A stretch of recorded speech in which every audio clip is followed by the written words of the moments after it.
جو دیکھ رہا ہے اس کو اللہ یاد آ جائے، میری باتیں فضول نہ ہو، میں ابے تبے کرنے والا نہ ہوں، یعنی باتوں میں بےہودگی نہ ہو، باتوں میں دل کو چیر دینے والی گفتگو نہ ہو، الفاظ نہ ہو جس سے لوگوں کے دل دکھتے ہوں، بےہودہ باتیں کرنے والا نہ بنوں، بلکہ جب بھی بولوں اچھا بولوں، میری زبان سے ہر وقت نیکی کی دعوت کے پھول جھڑتے رہے، اور کردار ایسا ہو کہ جو دیکھ لے اسے دنیا بھول جائے، آخرت کی فکر نصیب ہو جائے اسے۔ کاش ہم ایسے با اخلاق اور با کردار اور پر اثر مسلمان بننے میں کامیاب ہو جائے، بولو آمین۔ اور مسلمانوں، الحمدللہ حج کے ایام قریب سے قریب تر ہیں۔ عازمین حج یعنی حج کا ارادہ رکھنے والے خوش نصیب حضرات سفر حج کی تیاریوں میں مصروف ہیں بہت سارے، اور بہت سارے احرام خرید رہے ہوں گے، اور سامان سفر باندھا جا رہا ہوگا، اور بعض خوش نصیب تو سوئے مدینہ و مکہ و مدینہ روانہ بھی ہو چکے، کتنے جا چکے ہیں، حرم شریف میں حاضری بھی ان کی ہو چکی ہوگی۔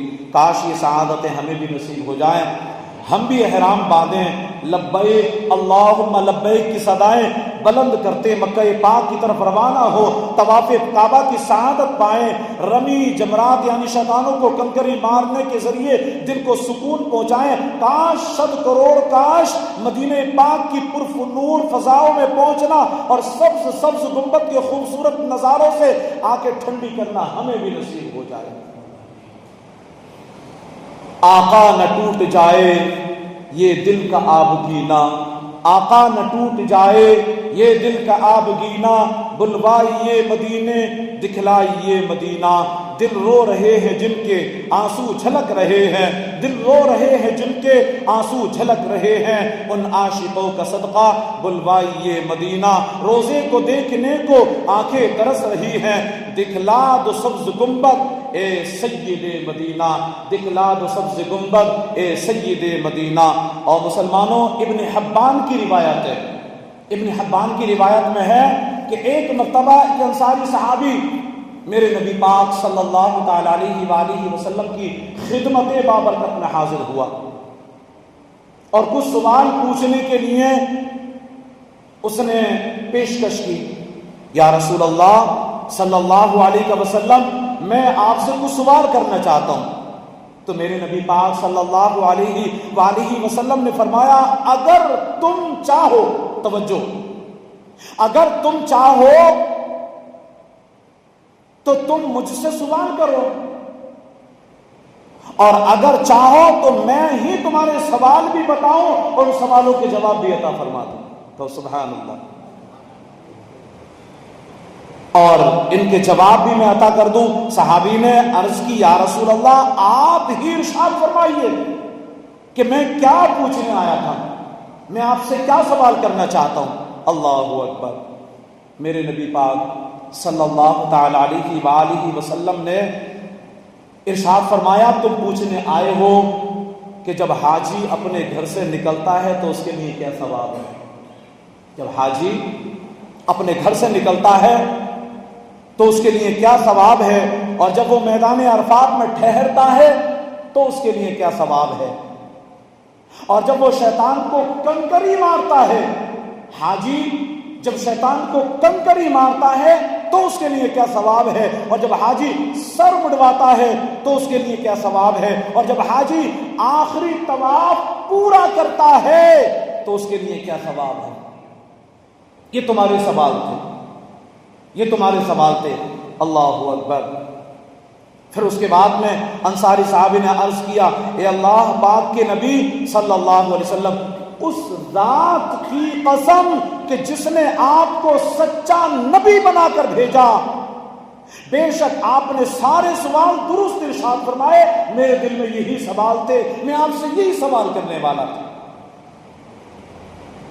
اور پھر وہ کہنے لگے صحابی رسول کہ یا رسول اللہ اب ان کے جوابات بھی آپ ارشاد فرما دیجیے، آپ ان کے جوابات بھی ارشاد فرما دیجیے۔ اللہ اکبر۔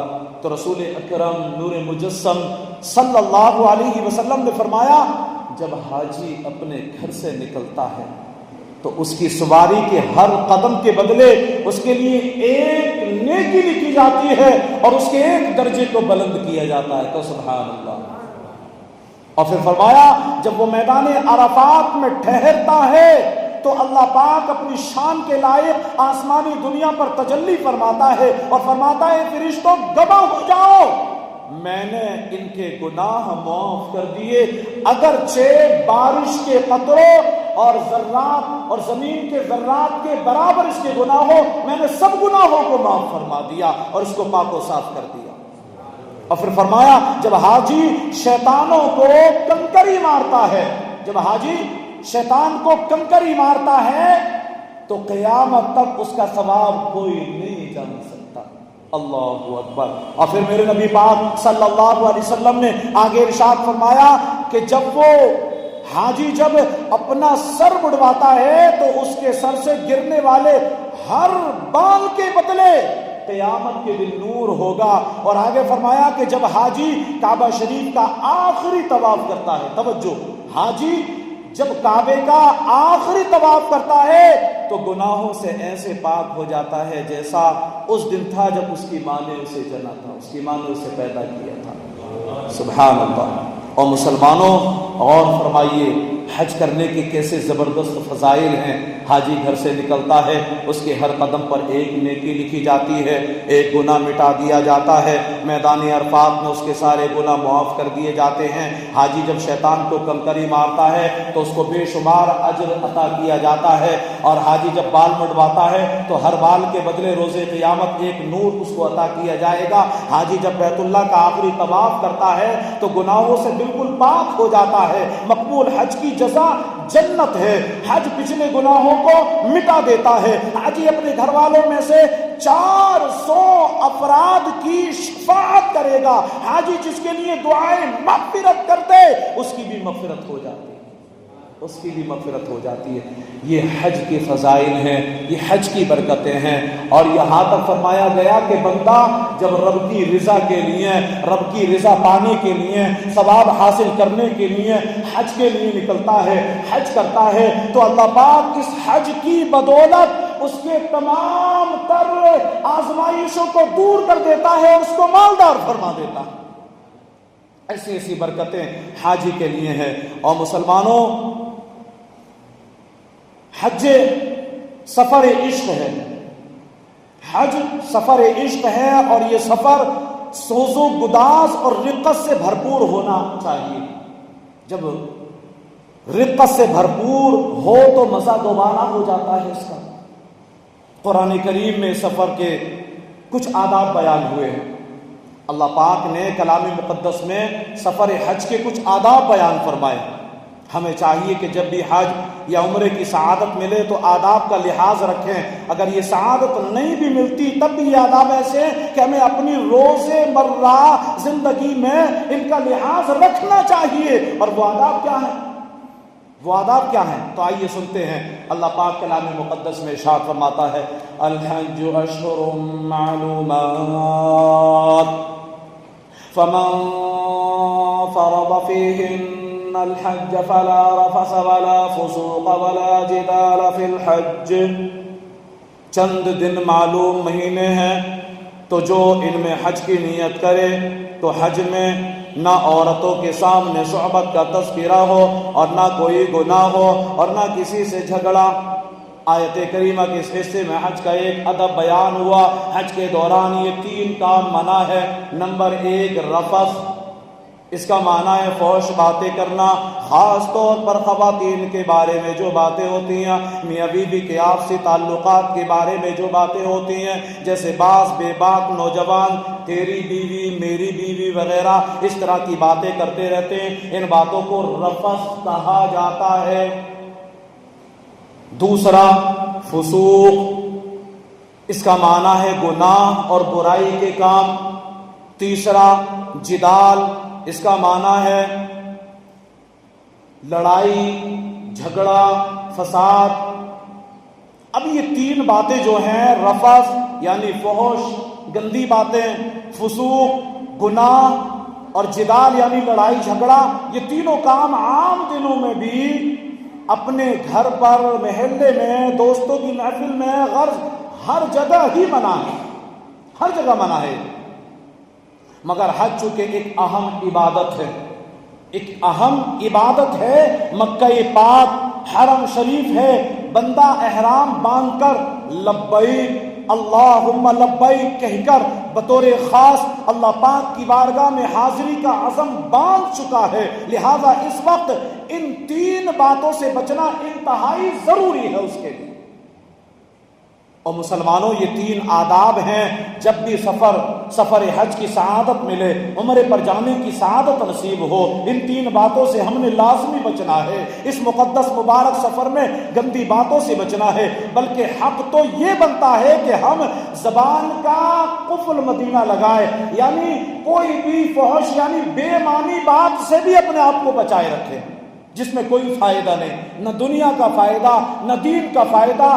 ایسی فالتو باتوں سے بھی اپنی زبان پر تالا لگائے رکھیں، اپنی زبان کو روکے رکھیں۔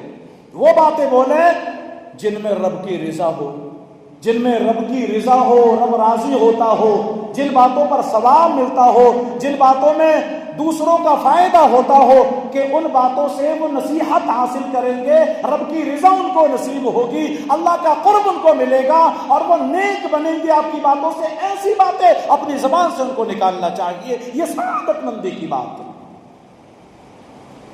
اور جب تک سفر حج کی سعادت نہیں ملتی، سفر عمرہ کی سعادت نصیب نہیں ہوتی، اس وقت تک اپنے گھر، اپنے محلے، اپنے شہر اور دوستوں کی محفل وغیرہ میں بھی ان سے بچتے رہنا چاہیے۔ ترمذی شریف کی حدیث پاک ہے، توجہ سے سنیں۔ اللہ کے رسول صلی اللہ علیہ وآلہ وسلم ارشاد فرماتے ہیں، بے حیائی والی باتیں بد اخلاقی کی ایک شاخ ہے۔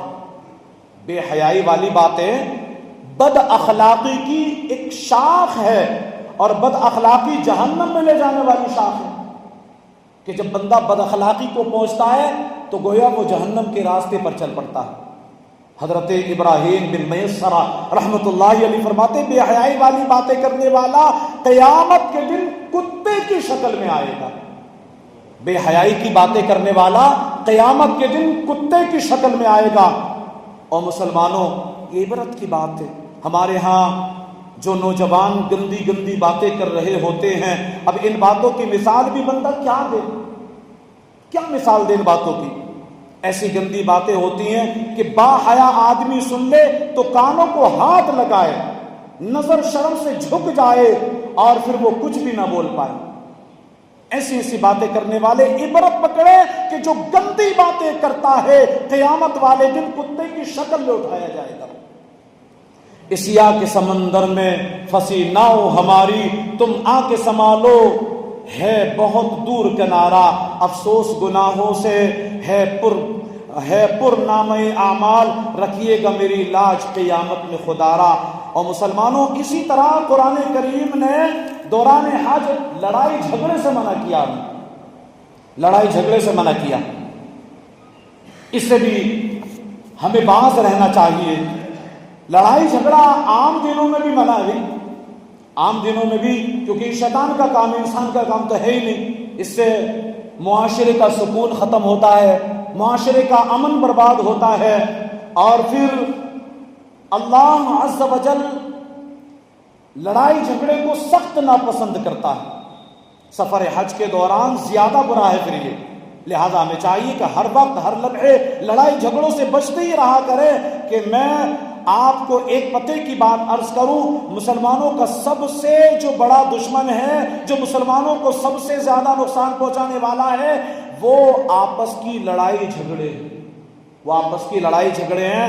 میں آپ کو حدیث پاک سناتا ہوں، بڑی خوبصورت حدیث پاک ہے، اس کو ذرا سمجھیے گا۔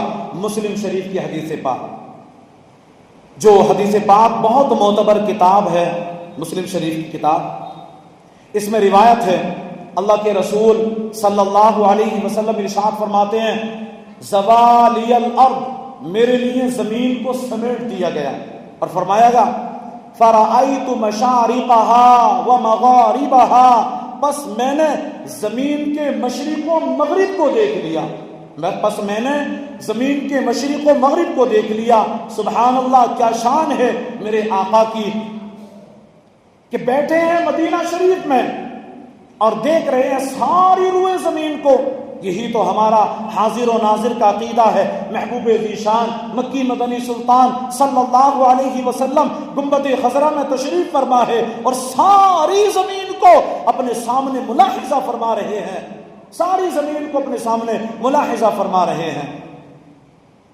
اور مسلمانوں، آگے ہمارے آقا صلی اللہ علیہ وسلم ارشاد فرماتے ہیں، سنیے، حضور پاک فرماتے ہیں کہ جہاں تک میں نے زمین کو دیکھا، جہاں تک میں نے زمین کو دیکھا، وہاں تک میری امت کا پرچم لہرائے گا، وہاں تک میری امت کا پرچم لہرائے گا. یہ ہمارے لیے ایک خوشخبری کی بات ہے کہ زمین کے چپے چپے پر اسلام کا پرچم لہرایا ہے، آئندہ بھی انشاءاللہ الکریم لہرائے گا اور لہراتا رہے گا.